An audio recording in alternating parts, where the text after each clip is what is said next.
Hari 8, Rabu 14 Ogos 2024.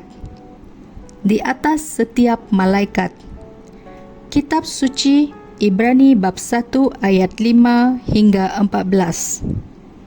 Malaikat, makhluk misteri yang muncul di seluruh kitab suci.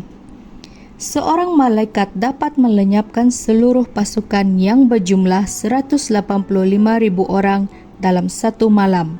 Lihat 2 Raja-Raja bab 19 ayat 35. Seorang malaikat dapat mengambil nyawa setiap anak sulung daripada seluruh bangsa. Lihat Keluaran bab 12 ayat 29. Penampakan malaikat begitu mulia sehingga bahkan orang-orang kudus yang paling suci sekalipun tidak dapat bertahan tetapi tersungkur dalam penyembahan. Lihat Wahyu bab 19 ayat 10. Kegiatan malaikat sangat memberi kesan sehingga dapat mempengaruhi seluruh bangsa-bangsa. Lihat Daniel bab 10. Ini bermakna malaikat-malaikat tidak boleh dipermainkan.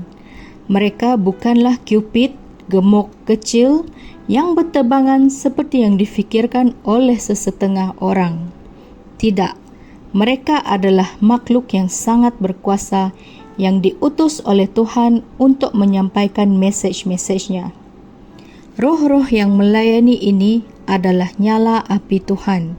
Lihat Ibrani bab 1 ayat 8. Namun, penulis kitab Ibrani ingin kita tahu, jika dibandingkan dengan Kristus, nyala api ini hanyalah lilin bagi matahari.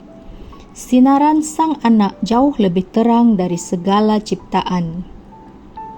Bagaimanapun juga, malaikat Gabriel yang sangat dihormati hanyalah seorang utusan yang menyampaikan mesej yang tidak tergoncangkan tentang berita baik dan sukacita besar bagi semua orang, bahawa bagi kita telah lahir juru selamat.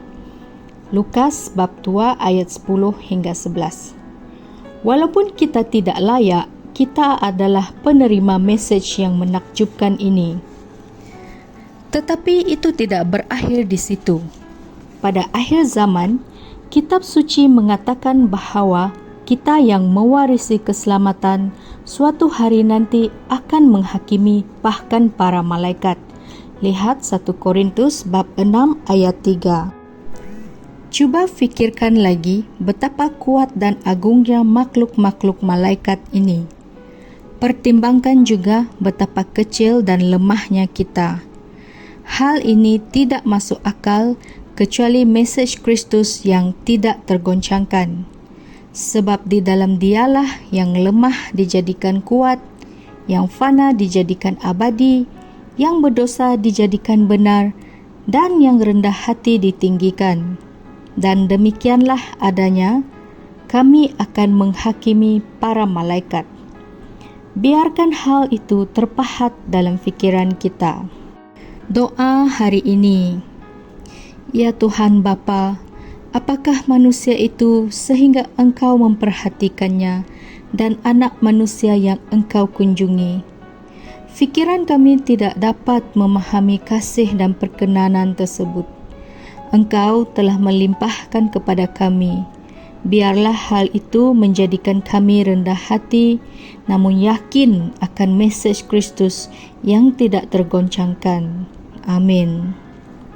Berdoa agar rakyat Malaysia dari semua lapisan masyarakat menjadi inovatif dalam bidang kepakaran dan profesion mereka supaya kita sebagai sebuah negara akan maju dengan pesat dengan idea baharu, proses yang dipermudahkan, perkhidmatan yang lebih baik dan kualiti produk. Berdoa agar gereja menjadi inovatif dalam menyampaikan mesej Injil dalam zaman perubahan yang pesat ini supaya kita boleh kekal relevan dan mengikuti keperluan dunia tanpa menjejaskan mana-mana bahagian mesej Injil.